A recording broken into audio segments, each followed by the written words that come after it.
Following an era that produced so many American tennis legends, Andy Roddick had some lofty expectations to live up to.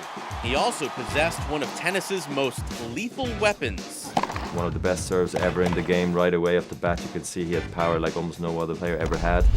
It was bizarre. You hadn't seen someone that hit the ball that big. I mean, his arm, it was like a bionic arm. I had a normal serve for my entire junior career. I think I was 16, and I got pissed off in practice and kind of just, reared back, took a half swing, and just to hit a serve as hard as I could because I was mad. And it went in.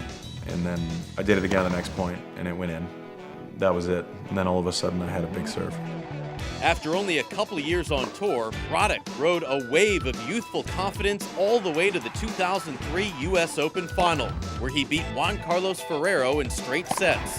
And he's done it! I remember after I won the U.S. Open, it was like you're doing Rolling Stone, getting opportunities to host Saturday Night Live. It's just an alternate reality where it went from you're kind of known in the tennis world to you're just kind of known.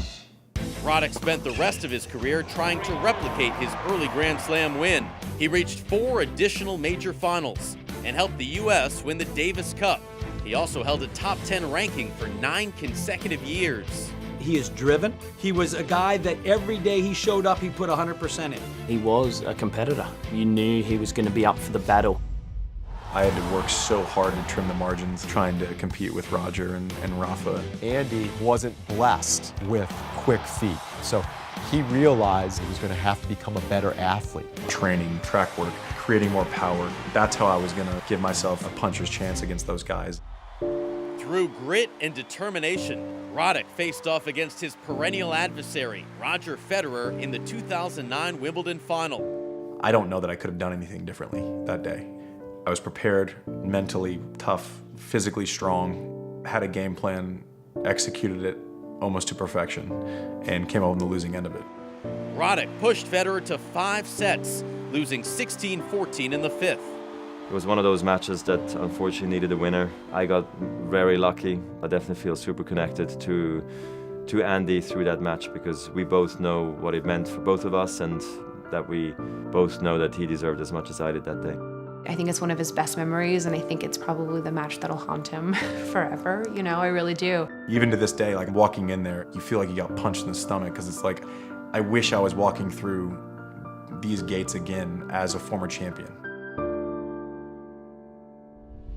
Despite never winning a second major, Roddick's biggest impact in tennis arguably lies outside the big tournaments.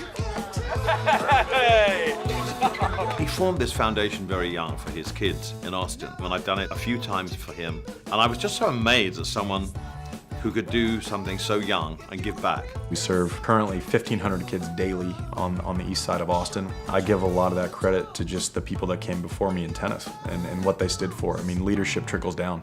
A member of the International Tennis Hall of Fame class of 2017, Andy Roddick carried the hopes of a nation for more than a decade, and he remains the last American man to win a major. Andy is almost unheralded of how difficult a time he came into tennis, in particular men's tennis in the U.S. And so he carried the flag and did it in a way that I think was exemplary.